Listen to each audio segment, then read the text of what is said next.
Next on this episode of The Nice Guys on Business. It's not about like the clothes necessarily for me. For me, I really enjoy providing good information. So I've always considered myself to be an honest person. And I love being that like fact finder who can like fulfill your wildest dreams of like what the missing pieces are. So, surfaces for me really had a lot to dive into. You can never learn enough. I can call myself an expert. I still will never know everything, but it's so much fun to just build that database of knowledge on something and then to be able to come in and like be that expert. Put that coffee down. Coffee's for closers only. And The Nice Guys on Business. Go from where you are now to where you could be. Get expert tips to grow your business, to be more productive and more efficient, whether you're trying to build influence, grow your community, or make it rain. Best-selling author of Nice Guys Finish First, Doug Sandler, can lead the way. The Nice Guys on Business is produced by TurnKey Podcast Productions. Now, here's your host, Doug Sandler. All right, Nice Guy community, get this. So she wants to have not just a good time, but a fucking good time. Okay, so she listened first to our Friday Fuckery show, and then she... wait, hold on a second. Allison, are your parents going to be listening to this? I don't care. It doesn't matter. It doesn't matter. They know me. They raised me. They've had 40 years to deal with this. They're fine. Totally get it. So Allison first thought, maybe she thought, I'm not 100% sure because sometimes we kind of leave it a little bit ambiguous. She didn't know exactly if she was coming on the interview show or the Friday Fuckery show with me and Strick. So for the sake of just this show, it's going to be, instead of Strickland, it's going to be Allison playing the role of Strickland. So yes, I knew you would like this. So Allison will help us and our team and everybody in our audience. We're going to go from being an order taker to being a rainmaker. Now, if there is an art of selling, today's guest, of course, Alison Mullins, has a full palette of oils, acrylics, watercolors, you name it, she has it. She even has that fun clay stuff, not Play-Doh, but the real stuff. Allison crafts orders, making, she really works hard to try to... Allison, you know what? I'm going to let you explain exactly what you do, because I think the best way to do it is not have me just blab about it. You have all this experience in the construction trades and in the world of concrete and construction and stone and all that stuff. It's stone. Yeah. I'm in the surfaces industry, but you got it. So she is a wolf in sheep's clothing. She's here to talk about all things fun and fuckery today about selling. Allison, welcome to the Nice Guys. Thanks. Yay. Hello, everybody. I'm so happy to be here. Yes, I grew my career in surfaces. I decided to jump all into a man's world and try to sell things. All right. So you were I'm just envisioning this. You weren't in sixth grade saying, I can't wait to grow up and be a salesperson. So tell me what happened? Actually, I was. Well, and then you obviously haven't read the book or watched one of my classes. So that's a big X on your profile today, because if you did, you would know that I was actually like in the bathroom mirror selling shampoo. I was telling the bathroom mirror what to do with that shampoo from a very early age. I had no idea I was going to get into sales, but that was definitely the start of it. And then I did also do a stint in telemarketing. So anybody out there has been a telemarketer, I have sold everything from insurance to cell phones to like water treatment plans or something. I mean, I don't know. Whatever they gave us, we had to sell. All right. So you went from the frying pan and into the fire when it came from, you went from telemarketing to then in the construction world in selling. What do you think is what wound are you trying to heal? What happened? I know. Well, actually, I took a pit stop in New York in apparel, so we can't forget that. So I got my shits and giggles in the streets of New York. So I'm very proud of that. I did my time, as people would say, if anybody ever has done that. I put my feet on the ground for 5 years in working in Manhattan. And then I found the stone industry, and it's been a whirlwind, but it's super cool. I found something that I loved. I talk about that a lot, and we have one life. We have one life to live. And if you find something that you are passionate about, that makes you happy, that you just want to keep learning more, I mean, that's the key to like success, right? You find it, love it, stick with it. All and right, it took me a while to get there. So the product or the service itself, it sounds like, from going back to your 6th grade you with the shampoo bottle in the mirror, the product or service itself is almost irrelevant. It's the relationship. Let me take a a venture into just psychology here for a second. Is it the relationship building and the win and the victory that you like, or is it the convincing someone to buy something they had no idea even existed before you were got in front of them? What is it about selling that you like? Because there are a number of people in our audience that hate selling, don't want to talk about selling, don't want to prospect, don't want to sell, and we'll talk about that in just a few moments. But what is it? It's not about like the close necessarily for me. For me, I really enjoy providing good information. So I've always considered myself to be an honest person. And I love being that like fact finder who can like fulfill your wildest dreams of like what the missing pieces are. So, surfaces for me really had a lot to dive into. You can never learn enough. I can call myself an expert. I still will never know everything, but it's so much fun to just build that database of knowledge on something and then to be able to come in and like be that expert. So, for all the salespeople out there, I think myself included, being a childhood athlete, I think, we all kind of want to be on the pedestal, right? We all kind of want to find a way to shine. And for me, that way to shine is typically with knowledge. So if I can just learn as much as I can and be a real standard of information and trying to do things the right way, there's a little perfectionism in there. That's okay. That's typically what makes me the happiest, is like just to be the smartest person in the room. I mean, forgive me. You can call me egotistical, whatever you want, but it's so much fun to know it all. So there's a few different aspects or stages of selling that people sometimes where selling may get its bad reputation, whether that's the prospecting side, which is the dialing for dollars, outbound selling. It's very challenging, or it's the relationship build, which again sometimes is putting on, some people might think, again, bad rep. Sales gets a bad reputation because somebody has to put on a positive attitude. They can't come to the table being already positive. Some of people don't like it because of the process and the follow-up that they have to go through. Is there any component of the selling game that you don't like? Well, I would say cold calling is definitely like the worst. I think a lot of people would agree with me on that. I mean, to walk in somewhere or call somebody or send that email, and I'm doing that right now. I'm picking up a territory for a friend of mine in Vicenza, and I have to go back into some old territory I used to work in, and it feels like cold calling again. I just did it this weekend. I had to go to a conference with a whole new group of people who I've never networked with before. They don't know me from Adam. They have no idea, my attributes, right? They don't know my expertise, and I have to figure out a way to like get in the little circles that exist, because like we are such a cliquey society. 100%. And I got to tell you, like breaking into a new venture, working your way into a new group, oh my God, it's so uncomfortable. I mean, even myself, and I've got so much experience, I walked away from like this conference going like, yuck. Like, why do I do this? I know. Now you mentioned Vicenza. Are you talking about Italy, or are you talking about somewhere else? No, Vicenza, Italy. Yeah. No, I just picked up a sales contract. I'm going to help a good friend of mine in the industry selling a cut-to-size limestone projects. So I'm super excited. It's my world. I get to do what I'm doing with Rep.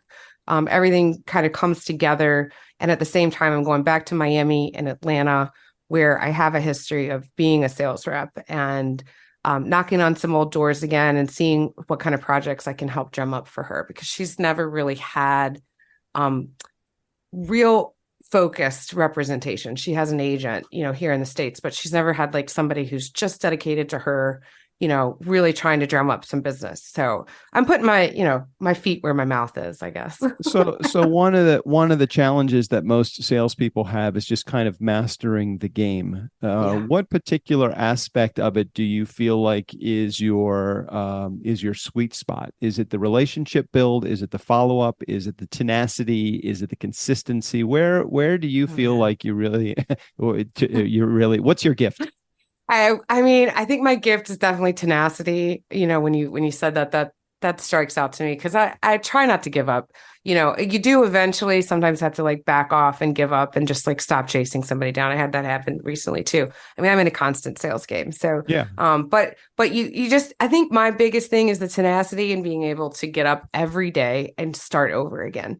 Mentally, that can be so challenging in the sales business. I mean, and I'm guilty too. I've had my days where I'm just like, oh my God, I just don't want to do this today, but having like the work ethic, perhaps. I mean, I think that comes from my Appalachian roots. I think it comes from like having this familial, like blue collar background, just to get up and keep moving forward. So that takes the gift. Yeah, the worst thing that we can get is probably, maybe a no. The worst thing that our parents got from working in the mines and the asbestos fields is lung cancer. It's like, how hard is a no after knowing what some of our generations before us actually went through. Do you actually think about, and I know you mentioned some days you hate to get up and do it. There's just some dread that's involved.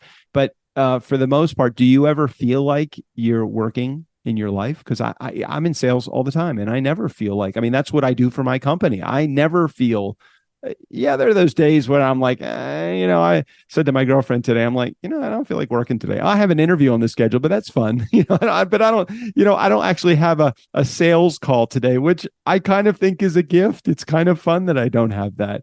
What are your thoughts on that kind of stuff? For me, every day is a little bit different, and I volunteer a lot. So those are the things that help me, I think, get through the mundane issues. I look forward to the freebies, which, it's funny because I'm doing a talk in January on the theme is "fuck you, pay me," which I know you'll love that. Since I can throw some F-bombs around here. Sure, absolutely. But it's for a women's leadership conference, and I'm super stoked about it. It's at the TICE convention. But the whole theme is about, we give away so much for free. But I do actually look forward to the philanthropic stuff. I find that that's like the easy button. Like whenever I'm giving myself to a group or my local community, because I also work a lot in the sober community here in Richmond. Well, there's a difference though. There's a difference between the "fuck you, pay me" and the "I want to give." I never like when someone feels entitled to want to pick my brain about the things that I'm an expert in, but I have no problem giving away all of my time to an organization that I choose to say, I'd love to be able to help. Is that on your agenda also? It sounds like it is. Yeah, totally. I mean, and the truth is I think there's always a self-seeking thing involved with even my philanthropic, right? Because I'm really working on expanding my audience. And the more exposure that I can build through my giveaways, the more I'm potentially will be able to earn that business back, by a referral, by a relationship. And I did switch gears like a little bit a few years ago. I think my new philosophy on life is I really want to be in a world of selling that's attraction, not promotion. That's why I hate social media so much. Like I'm such an anti-social media marketer, and I even have a marketing company. Yep. Like I cannot stand it because it's like pay attention to me, and like trying to grab at the world, and it's like such bad sales, agenda. If you ask me, like I really want, just for the people who know me, who've worked with me, to who appreciate what I've brought to the table for them.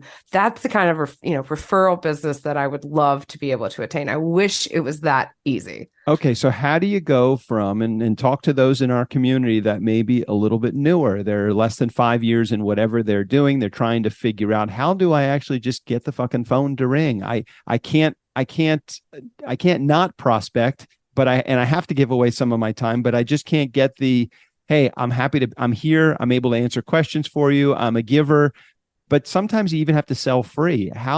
What do you say to the person that's in our community that is just at that point in their struggle right now?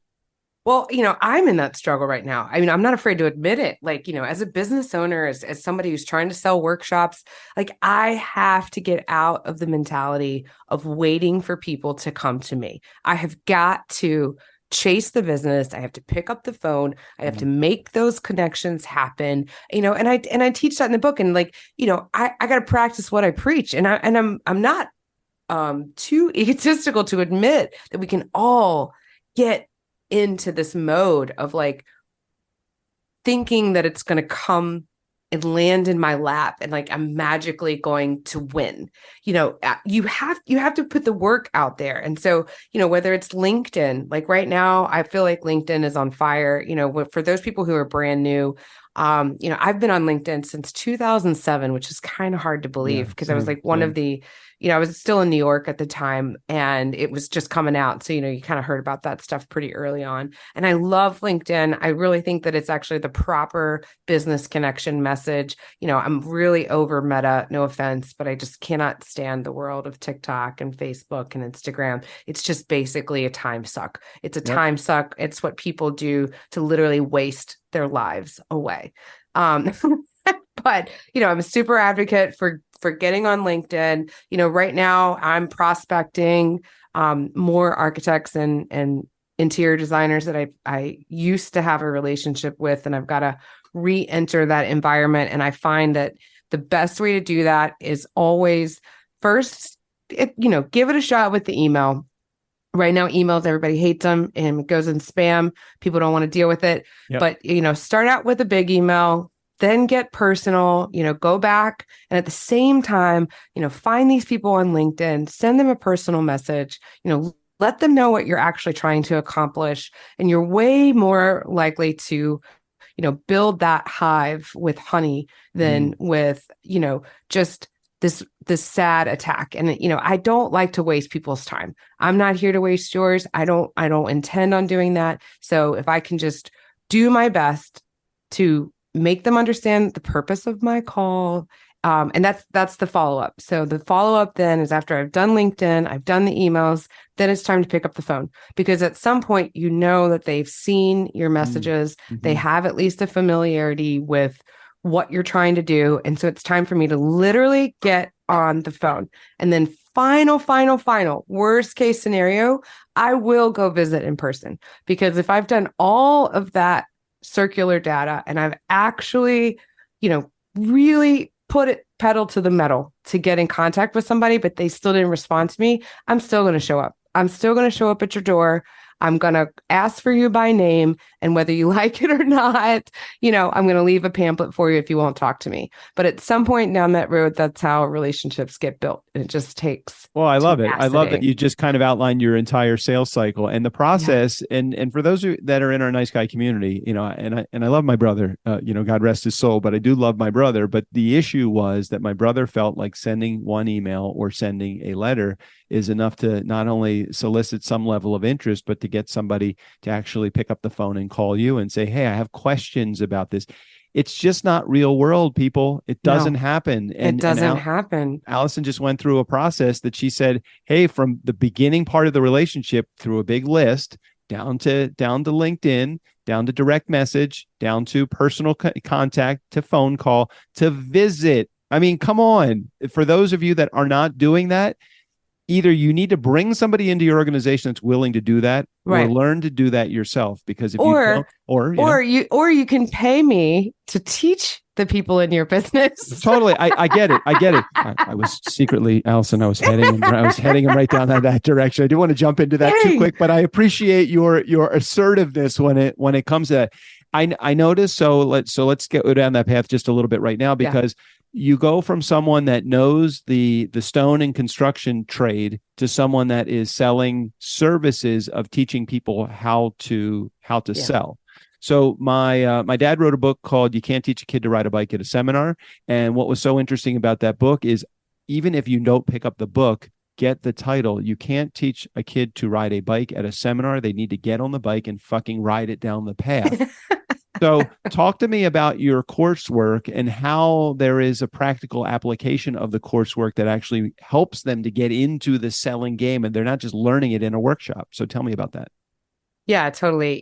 This whole game for me started with growing in, growing out, getting a little tired of being on the road myself, especially, Washington, D.C. Yes. From Richmond to Washington, D.C., 4 days a week will burn you out in a second. Oh my gosh, it's horrible. What a horrible 3-hour drive that turns into an 8-hour terribleness. Yeah.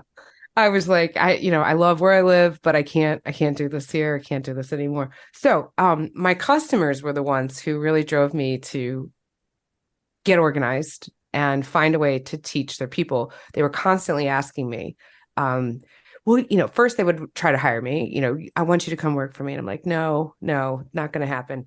And then they were like, can you train my people? So, through about a year's process of taking a lot of notes on 95, literally riding down the highway, putting my voice input into my notepad, I started collecting all the data and trying to write the book. And I knew the process of putting a book out there, if I could put a workbook with it that would allow people to change their mindset. So the other thing I come across is if you don't want to change, like, I can't help you. Right. You have to be in a mindset ready to embrace some new challenges, some new techniques, or it's never going to work for you anyway. So I recorded my own classes. Very silly. There's only 4 of them. I wasn't trying to compete with a Sandler group. I know that guy. I think you do know that guy. I mean, do know that guy. It was so fun when you asked nobody me tries to be on the show. Nobody tried to compete. Nobody tries to compete with Sandler. They got their heads so far up their asses that they're trying to figure it out themselves. Okay, well, I'm glad that you want to say it. I'm not trying to compete. I had my own agenda, and I didn't want to watch anybody else's stuff. I literally just wanted to put my knowledge into a flow that would be easy to purchase. So those are low-cost classes for entrepreneurs and small businesses. It doesn't require a huge investment to try to implement changes into your regime. And so you can take my online classes. I've got a package deal, 4-in-1, if you happen to do commercial and a little in-home direct selling, and you're trying to manage accounts. If you're an entrepreneur, if you're a small business, those elements are what you need to learn how to get in and get selling on your business. And then, of course, writing the book was one of the biggest things that you can do to just sort of put yourself out there. I mean, if you need a leg to stand on, that was the easiest thing that I could do to get published. So I did that, have the workbook. And then, of course, my grand Cuba, if you will, my big kahuna package doesn't even have to be a big kahuna package, but I would love to lend myself to a company for a week, 30 days. In the case of a bigger company with multiple branches, I mean, we could go into longer term contracts there, but I would love to step in and take over a little bit of that boot camp. That's what I decided to call it. I was like, I will shape the shit out of your team if you'll allow me to do that. And so I decided to put myself out there for hire, as a contract person. And so far, things are going very well with the book, and a couple of workshops have been selling. I love the idea of designing a mini boot camp. I just designed one for a company in Texas where I'm actually just going to go in for 3 days, work with their team. We worked up a price for that fits their budget. And then we take it from there, because it's not meant to be a wham, bam, thank you, ma'am, done situation. I hope to be able to build these relationships where if you need me to come back, you get a new hire, we can develop the resources together to get your team into shape. That's awesome. So take this down the road a piece. Do you see yourself ever out of the construction and stone business doing sales training, sales development full time as your only thing? Or tell me what's your dream? Oh man, I love being my own boss. I love being an entrepreneur. I know for me, I really never want to work for another company again. I love being able to manage my time that way. Work-life balance is very important for me. So I handle each project one day at a time. I don't think I'll ever leave surfaces like 100%. This world, like nobody at home can see the picture behind me, but that is Carrara Mountain, which is in Pisa, which is on the Mediterranean side of Italy. If anybody's ever seen the White Mountain, maybe even on a train or something, but that's this world of stone. I have such a love for it that I want to keep my feet somehow grounded in surfaces for the rest of my life. I've said that forever. Buying and selling stone is so much fun. The people are the coolest. I love that I get to work in Italy. I love that I get to visit Brazil. Anyway, it's a global entity and it's amazing. So I've had so many positive experiences in Italy over the last few years. My girlfriend and I have gone there a few times and love it. Everything from Naples to Florence to Cinque Terre to the food, the wine, the everything that's there. Have you been to L'Antica? Have you been to the sandwich place yet? No, I just got back from Vicenza. I was over there a couple of weeks ago, and honestly, it was a kind of a bad food trip for me because it was so quick, and I was just going to Vicenza, and I did do a stop in Rome for fun and just basically rode some bikes around, and I got those Uber scooters. Like I don't know if anybody's into Uber scooters, but that is the best way to get around in Europe. Well, next time you're there, check out a place. It's called L'Antica. And it's an amazing sandwich place, and they have a bunch of locations, and they're actually just opening up their first few in the United States. So we're very excited for the whole crew that's over there. But definitely good. Okay, so for those in our community that want to get more information, learn how to connect with you, what's the best thing? What's the best way to do it? I built a website. It's REP methods. I mean, kind of simple, right? repmethods.com, because that is all I'm about is sales training methodology. So you can go there, you can dig around. If you would like to talk to me about coming in and doing a workshop with you, I'd really, really love to get you on the calendar. I'm a very big time and action calendar person. So let's talk. And all you have to do is either subscribe or fill out the contact form. Either way, I get it. It's me. It's just, it's just me. So no big foreign entities here. Like if you write on the website, you are going to get a response from me. It's amazing. All right. So again, I'll go back to the beginning part of this conversation. And for those of you in our community, we'll make sure we put a link in the show notes for all the ways that you can get in touch with Alison and take advantage of her coursework and see if we can get you Alison over to one of these organizations that's in our audience and go in and do her thing. Let her do her thing. It sounds like she knows her shit. It sounds like she knows what she's doing. It sounds like she has been since sixth grade or even before with the shampoo bottle in the mirror. It sounds like she knows what she's doing. She likes this. This isn't a backup career. This is her career. No, this is it. Like this is it, you guys. I am middle-aged. I am middle-aged and I have done the boot work and I am ready to take it to the next level. Where in DC are you? So I'm in Richmond, Virginia. I'm south of DC, actually. Oh, you were driving from Richmond to DC that way. Where would you have to go in DC? What area? Well, so Sterling and Northern Virginia, Chantilly, Northern Virginia is like a mecca for the stone business. Anybody who's listening who's a shout out to Chantilly, because a lot of my customers are there.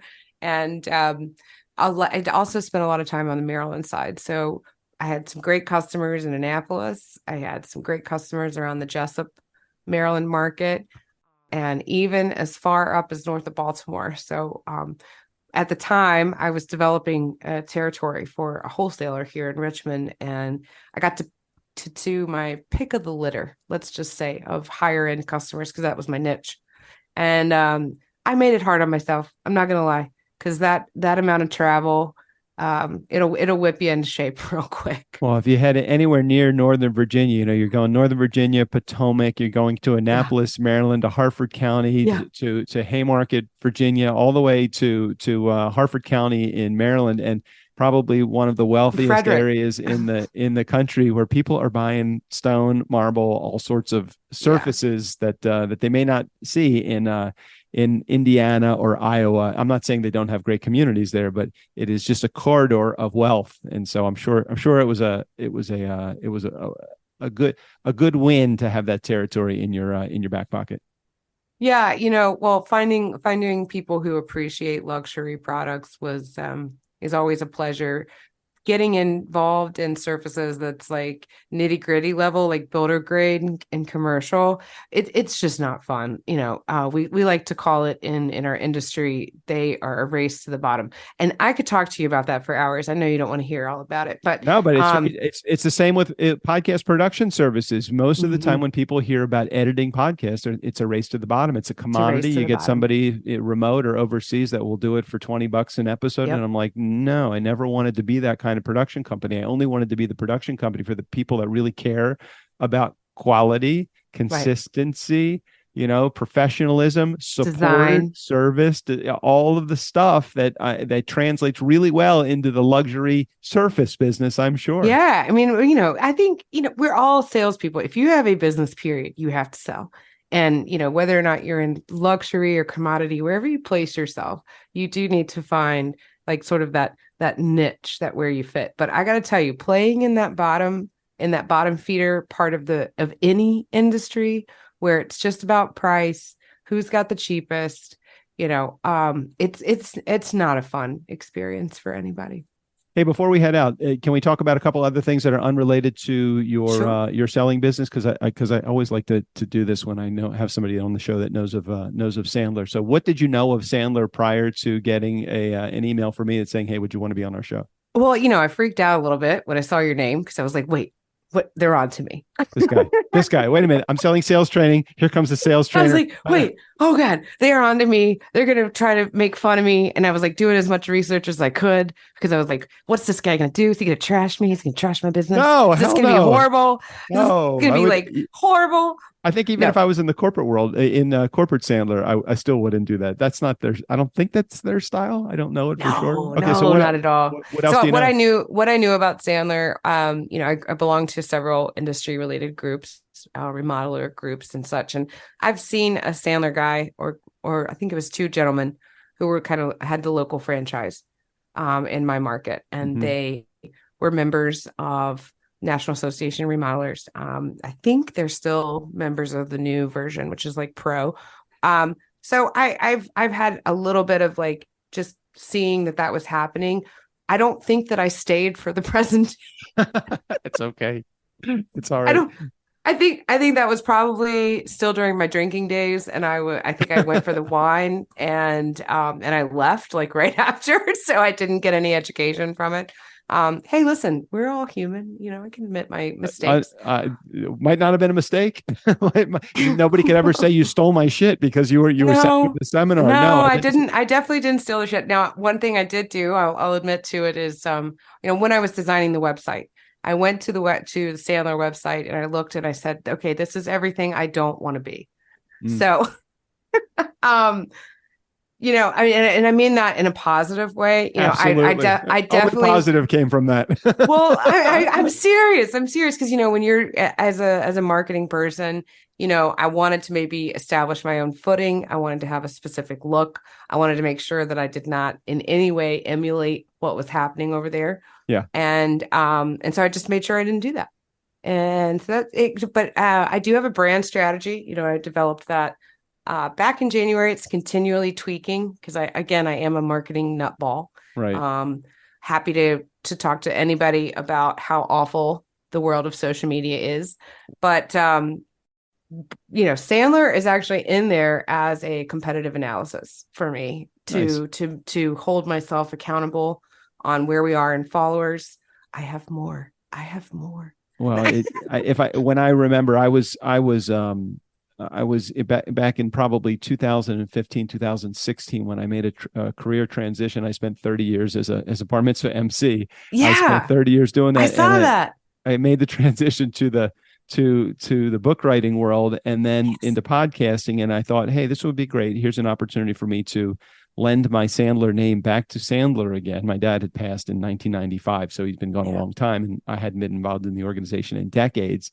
And so I thought, here's a great opportunity. And one of the things that I discovered was that for a company that was as progressive as they were in training, that was how it, I guess, non-aggressive in the social media world. They didn't have a lot of social media presence. So I appreciate you saying that, and I'm glad that you've had some experience with them, and I'm glad you're doing your own thing. There's so much room to go around in the sales world. Those of you that are in our community that are listening to this episode, you can hear the passion that Alison brings to the table when it comes to selling, and she's bringing that to you. So take advantage of the opportunity here to connect with her, whether it's through one of her workshops, bringing her out and letting her do a program at your organization, or just having a phone call with her to see, hey, what am I doing wrong, and what can I do to fix it? I'm sure that she will come up with a program that would fit you. So, Alison, thanks for sharing. Thanks for being on the show, and thanks for being a smart person in the sales game today. Thanks for being here. Thank you. Absolutely. And I look forward to when we can do some Friday fuckery, because I am in. All right. Well, we have to get you up to speed with all of the terminology about the Friday fuckery session. So, Nice Guy community, thanks for tuning in another day. A special thanks to Alison Mullins. All of her information, including access to her website, will be right there in the show notes. Steve O'Brien, go ahead and take us out of here. For the Nice Guys on Business, I'm Steve O'Brien. Thanks for listening. Bartender, Doug here's going to have a Cosmo, and Strickland is going to have a Fireball on the rocks. Not the little glass. Yeah, the big one, the 24-ouncer. Oh, and they'd both like a little umbrella. Just give me the bottle and charge them as much as you can.